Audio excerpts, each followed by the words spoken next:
Hey guys, and welcome back to Pixel Cherry Ninja's channel. In this video today, we are looking at some Dreamcast ports or Nintendo 64 ports that have been brought over to the Sega Dreamcast. Now, initially I knew these ports were around for some time. I did try them out on emulation, but guess what? A couple of weeks ago, I grabbed myself a Dreamcast and I am in bliss. What an amazing piece of hardware. So definitely expect to see more Dreamcast videos on the channel, captured with real hardware and upscaled with Morph4K, so it looks absolutely beautiful. So here we have Super Mario 64. Now, complete honesty here guys, I'm not the biggest fan of 3D platformers, but I do understand this is an important game for many. So the Dreamcast just takes what the Nintendo 64 does and makes it a heck of a lot better. Now I always say my favorite way of playing Nintendo 64 games is the decompilations, the native PC ports, stuff like Star Fox, absolutely amazing. We'll have a look at Star Fox in this video as well on the Dreamcast, but heck, I have to say playing these on the Dreamcast feel a heck of a lot better than they do on the Nintendo 64.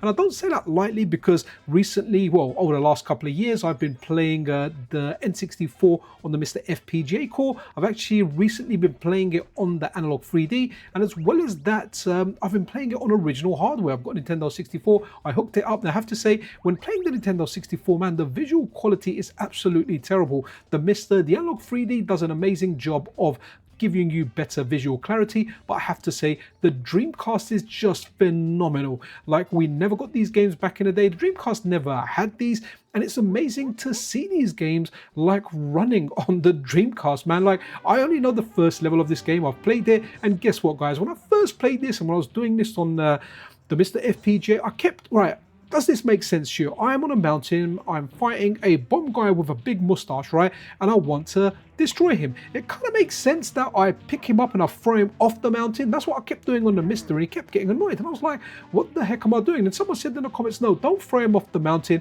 You have to throw him on the floor in front of you, which kind of doesn't make sense to me, because if I was in a real life brawl, I'm not a brawler type, I am a peaceful guy. But if I was in a brawl and it was my life versus theirs and I had to throw them on the floor or off a mountain, I think I'd chuck them off the mountain. That will do more damage. But guys, Super Mario 64 available for the Dreamcast, absolutely brilliant. Now guys, I'll leave GitHub links to all these projects. There aren't direct downloads for the ROMs. You have to kind of do a bit of work and compile them yourself, but all the instructions are there. Let's move on to the next one. Next up, let's check one of the favorite racing games or kart racing games of all time, Mario Kart 64. Guys, I played a lot of this growing up, so I know this game really well, but believe it or not, I actually know the battle mode a lot better than like the main game or the Grand Prix, because it was very competitive back in the day when playing games on the Nintendo 64. Mario Kart 64 was one of them. Another game we always played was GoldenEye. We didn't really move too much onto Perfect Dark, even though we did have access to it. And a game that we played a lot was actually FIFA 99. This feels really good on the Dreamcast. It feels absolutely amazing, and to see it see better visual clarity. I know I'm upscaling it to 4K, but the Dreamcast, where it's running at 480p, it just looks so darn crisp and clear, and it plays exactly like you remember Mario Kart. Don't worry about my driving is always dreadful. I drive slow in real life, and I'm kind of glad that the speed limit in London is put down to 20, because that's more kind of like my pace. Actually, who am I kidding? No one likes driving around at 20 miles an hour. It takes ages to get anywhere. I mean, if you want to do 20 miles, it takes an hour, provided there are no red lights and you are driving at a steady rate all the way to your destination without stopping. But completely off point, but here we have it. Now, it does say on the notes for this on the GitHub that the sound quality isn't amazing, and that's not really anything to do with the port. It's more to do with the fact that the Dreamcast didn't have the best sound chips in there, the best sound equipment, so it was always a struggle when trying to create certain sounds. However, if you do want to play this game, it plays absolutely superb, and it's just amazing seeing these Nintendo games that are Nintendo exclusives coming over to the Sega Dreamcast. And I'm pretty sure there's going to be more ports coming. I mean, currently the guys that have done this, there's a team collaboration where they are working on getting Sonic Mania working on the Dreamcast, and so far it's really looking good. So massive shouts out to Jay and Martin, Falco Gurgis, Sonic Freak for the work on Sonic Freak, and anyone else that's involved in any of these projects. It is just amazing. On my Dreamcast, I'm running this with a GD EMU, and everything runs superb. The notes do say over on the GitHub that all these ports have been tested on original hardware and they work, but there are issues on emulators. So with emulators, your miles may vary. It may work on some emulators, some games may work, some may not. But if you do have a Dreamcast, get these out there, man. Maybe you have to burn yourself a CDI SPI, or whether you've got an optical drive emulator like I have, I really do recommend an optical drive emulator. It really is superb. But yeah, Mario Kart, another one for you guys to try out on the Dreamcast. Next up, guys, let's check this out. You know what this is. This is Star Fox, and this is a game that has a PC port, right?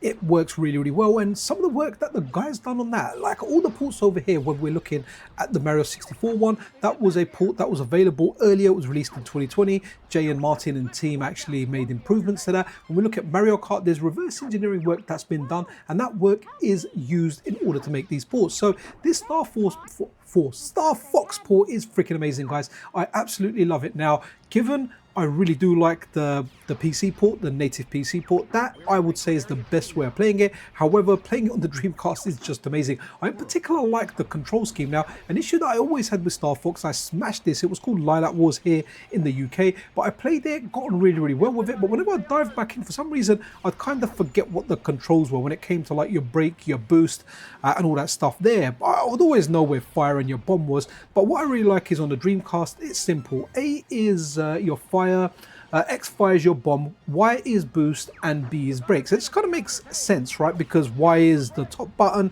that's to go faster, and even though B is on like the right hand side, it's kind of like below, right? I always see it as a kind of like below where the boost button is, where Y is, and it just works. It works really, really well. It's a fantastic way to play this game.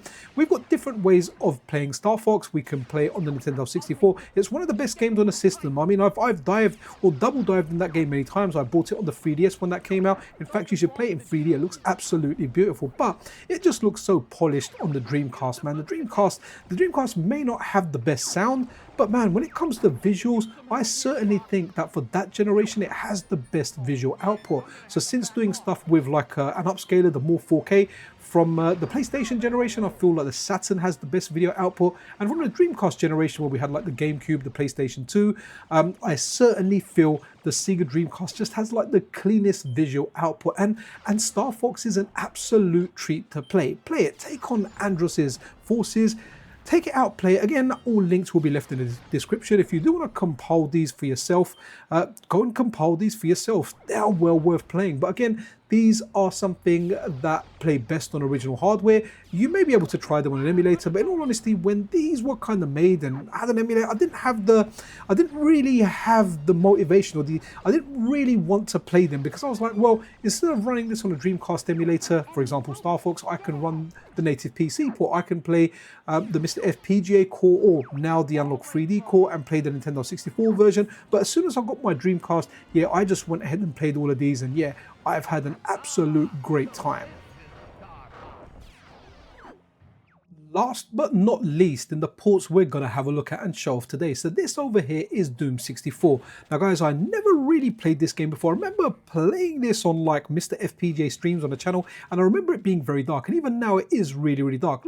Previously I had like a worse monitor that made it look even darker than it was, but now my monitor's decent and this was playable. But oh my gosh, the improvements in this one, the lighting looks better, everything about this just looks amazing. You can set the frame rate to 30 FPS or unlimited, which I think probably does like a maximum of 60, and guys, it is butter smooth. It feels like back in the day you've got a high-end PC, you're playing it, and just every time you're turning, it is so smooth. But as well as that, there's a lot of quality of life changes in here. You can use a second analog stick. So I was playing this with like a Bluetooth adapter with a Sony PlayStation 5 DualSense controller, and guess what, guys, everything just worked. I moved the right analog stick, and all of a sudden, like, my character started strafing. But not only that, right, you can map the controllers to your heart's content, exactly how you want to do it. As well as that, it's also got like mouse and keyboard support, from what I understand. It's got VMU saving. You need 5 blocks for that. One thing that really bugs me about the Dreamcast is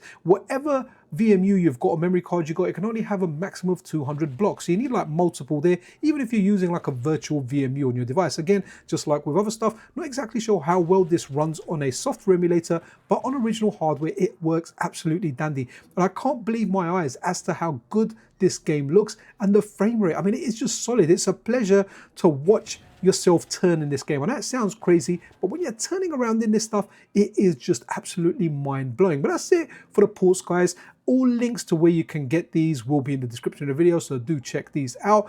This is a really good game. I kind of get lost in these type of games, but I did find my way around. I did find more enemies. I did go around. So yeah, guys, all links in the description. Check these out for yourself. If you've got a Dreamcast, I strongly recommend getting yourself a GD Emu. I don't think you can get original. I have a clone of one, and it's very, very good. There's 2 games that didn't work on the clone, but there are patches made for those, available for those, so they actually work now as well. I'm having a great experience with this. I cannot recommend the Dreamcast enough. There's a lot of products out for it that make the experience easier. For example, you can use almost any controller with it.